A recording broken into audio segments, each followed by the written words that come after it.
Last weekend, I watched the San Felipe 250 with my dad from home. Wish I was racing it, but being a consumer of the live stream gave me a different point of view, and I want to share some of the things that I really loved about it and some of the things that I think could take the live stream to the next level.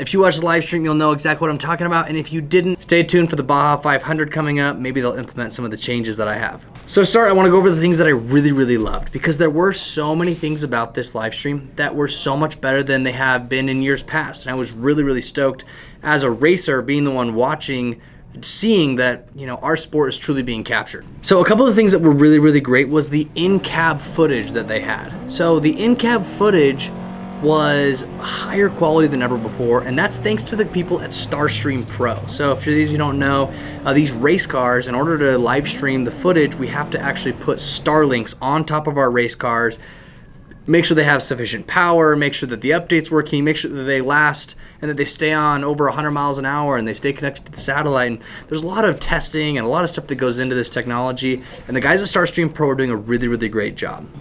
Honorable mention, though, that I want to put at the very top was Alan Ampudia. For whatever reason, he also won, which was really impressive, but his footage was absolutely phenomenal. Every time that it cut to his truck, you could tell because of the quality difference. And then right behind him was all of the Terribles trucks. Theirs worked really well, but this race, I gotta give it to the Ampudias. His looked absolutely phenomenal, but I think he was only streaming to the score, and the Terribles guys were doing their own live streams and streaming it to other places, and so that may have messed with the quality. But like I said, hats off to Alan Ampudia. He did an amazing job on his live footage. The other things that went really well was I thought qualifying was covered incredibly well. The commentators were really great. The drones in the air were able to really capture the entire scene, and you really felt as a viewer like you were there and you were getting a great view, which in years past you've really just kind of seen them go by, you don't really know, but having the drones and the helicopters and everything combined made qualifying extremely entertaining to watch. We turned it on here at Ready Gunner, and it was on all day long, and it was very entertaining to all the employees and everybody here that was just shopping around.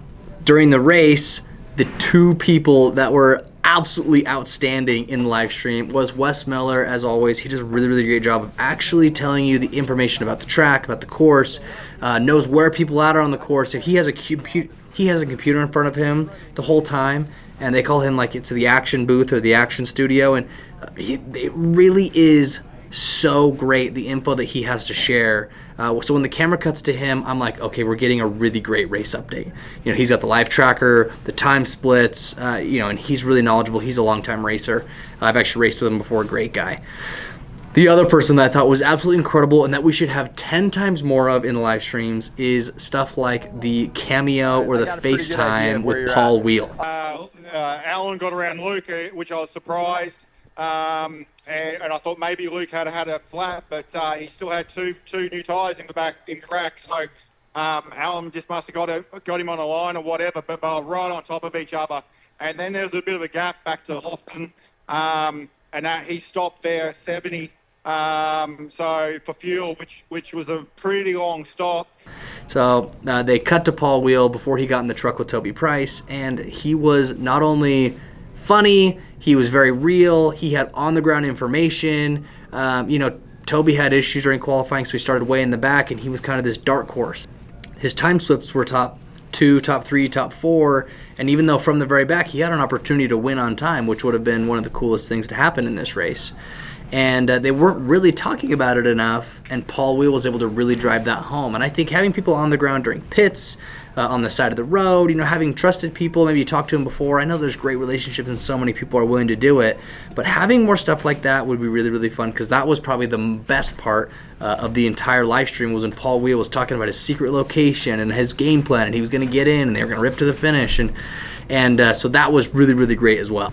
I think that live FaceTime should be done for the pits. I think it would allow them to give them an update on, what's going on with the car and where they think they are, because in the studio, from my point of view, I think it's pretty hard for the commentators to actually know, what's going on outside of what we're watching on the screen. So it makes it a little bit difficult to think, it's like we are watching the same thing, but they're just talking about it, which it's entertaining, but I think having a little bit more info, a little bit more on-the-ground info would be a lot better. Another thing that I thought was really great during the live stream is when the action was happening, they stayed on it, right? There was a couple times there was a bottleneck taking place over that cattle guard in the silt, and that made it extremely entertaining because you wanted to see what was going to happen next. You wanted to see if the guy stuck was going to have someone stuck behind him, or if they were going to get hit, or if he was going to get unstuck, and how are they going to get unstuck? And, oh, okay, they ran over the fence, and okay, you have workaround now. People are circling. Like, all of this stuff, even though other stuff was happening, they stayed locked in on this silt bed because it was extremely entertaining, and you were just on the edge of your seat wondering what was going to happen next. For example, in the 6100, for example, in the spec truck class, which is like the most competitive, the top 2 guys got stuck, and third place jumped into first just by not getting stuck. Right? They ran over that fence, like somebody had ran over that fence, and that spec truck guy just took the opportunity to go over the laid down fence. I think that by doing that, it really showed a naive viewer or a beginner viewer, what it's like to actually race the Baja 1000 and how battling the desert comes into play. You can get stuck very easily. The number 1 guy, right? The guy who qualified faster than anybody else in the spec truck class gets stuck in the silt. You might think amateur, but if you watch and you watch it enough, you think, oh man, that's just how it goes. Sometimes you just get stuck, and that freaking sucks, right? All those guys who got stuck are honestly phenomenal drivers. They're professionals. But Baja is an unbeatable force sometimes, and stuff happens. So I really liked how they focused in on that. Now, a couple of things that I wish they had.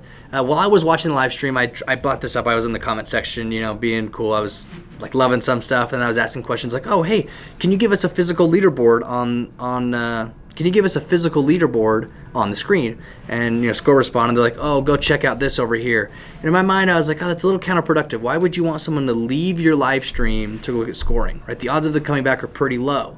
Right? Coming from a kind of social media point of view, if you direct somebody away from your page, they'll probably never come back. And also, every sport that anyone ever watches, you can always tell on the screen who's winning. There's a scoreboard, there's a leaderboard, and I understand the technology is not quite there, and maybe if you just use the live tracker and you were not quite exact, but I think it would be very valuable to just have the information there, and even if you had a disclaimer or you said something about it that was like, hey, this is not updated real time, it's updated every 5 minutes, or it's updated every 10 minutes.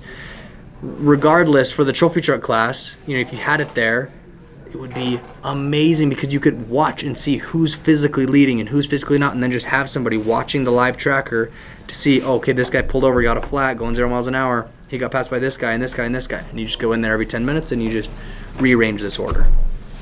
I think by doing that, you would involve a viewer so much more. And then as the time splits come in, they showed them on the screen, which was nice, but they only showed them on the screen for a second. And what I think that does is when somebody tunes in who hasn't been watching the whole time, they're like, it's just too hard to even keep up with because I haven't been watching the whole time, so I don't know what's going on, and so they'll probably just leave.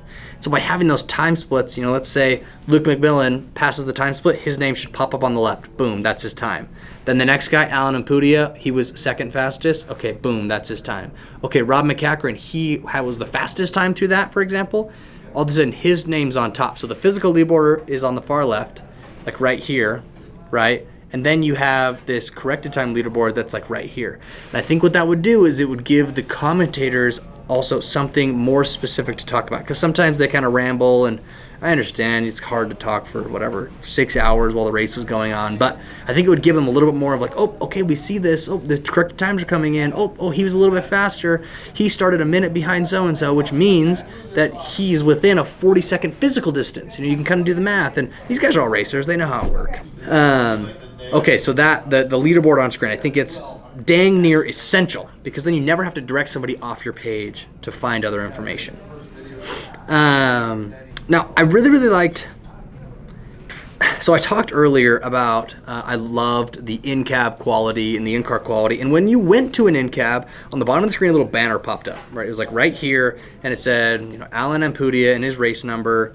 And it just allowed you to just feel like you were in Alan Impudia's car, and you knew whose car you were in, and then it would cut to Kristen Matlock's UTV in car, and it would just say Kristen Matlock, so you knew. So, I mean, obviously I know who Alan is and I know who Kristen Matlock is, but there's a lot of viewers who don't, right? So it's really, I think it's really, really valuable to have that name there so someone can pop up on their phone and be like, oh, who is this person? That's how you learn that's how you learn about a sport, right? That's how you engage with the sport. People's names are on the screen constantly. And on the scoreboard on the side, maybe you swipe through, UT or Trophy Truck, Spec Truck, and UTV, and you have a bikes one that flows in sometimes. I don't know exactly the answer there, so I understand why it's a little bit difficult. But the banner thing, I think the banner is crucial because it allows you to feel like you're there. But there's so many times where a drone footage would come up, and even the commentators had no idea where the drone footage was being taken place. So you're like, okay, I'm watching a truck through a drone. Okay, like where is it? Right? There's not a lot of value there. But when you tie it to something like a mile marker, I think it brings immense value. So I think that when a drone operator hunkers down on a place, I don't know if you can communicate this somehow, but they should just be like, hey, I'm at mile marker this. When you cue to my drone will be at mile marker 16. And I think what that'll do is it'll allow also the commentator to be like, oh, here's Bryce Menzies through mile marker 16, as opposed to here's Bryce Menzies on a dirt road, right? It allows the viewer to tie the truck with a race, right? And then at the next one, it's like, oh, we just saw Bryce Menzies at mile 12 through the drone, but we just saw Alan Ampudia at mile 23 through the drone. And we can see that because there's a little banner on screen. It's been communicated that drone is dedicated to that. That drone is dedicated to that mile marker. And maybe they, after all the cars go through, they move, right, and they go to the different place. It should just be communicated to the studio that, hey, this drone is now here. When you cut to this drone, it'll be here. And it can be the drone's not going to fly a mile away, right? So it can be within a 3-mile distance, but as long as you had a general threshold, you'd be like, okay, this is sweet. Same thing with every pit, right? Obviously the pits are everywhere. There's not designated pits, but where a drone is, and when you're watching the pit, you'd be like, oh, Luke McMillan just pitted at mile 13. You can see it's 13 on the screen, and the commentators would be able to put that all together, and it would create something that was so much easier to watch for the viewer. Now, I love this sport. It's my passion. It's what I want to do. I love this sport. I love driving. I love racing. And honestly, I love watching it, right? Even as a driver, as a full-time racer, having to stay home and watch the live stream was entertaining because I was like, I can see what's going on and I can put it together. But I think that it's just lacking a couple pieces to put it together for the average viewer, for the person who's never been into it, for the person who wants to get into it. I think that's how you bring sponsors and fans and build this racing industry into something truly great. So I think the live stream was amazing. I think it's better than ever before, but I had to give my 2 cents on what I think would make it a little bit better. So I'm super excited for the rest of the season. Obviously we didn't go because my dad got hurt in our avalanche. He's been in a wheelchair for a little while. He's gonna make a full recovery, and we have full intentions on coming back to Mexico. But being a viewer, I couldn't stay silent. I had to share what I thought was amazing and what I think could make it even better.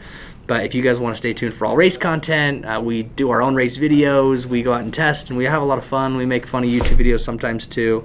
Make sure to like, comment, subscribe. And if you guys were watching the live stream, or if you have ideas on what can make the live stream even better, comment those below, because we're all in this together. And how do you make something even better is you collaborate. So thanks to Score for putting on a great show, and I'll see you guys next time.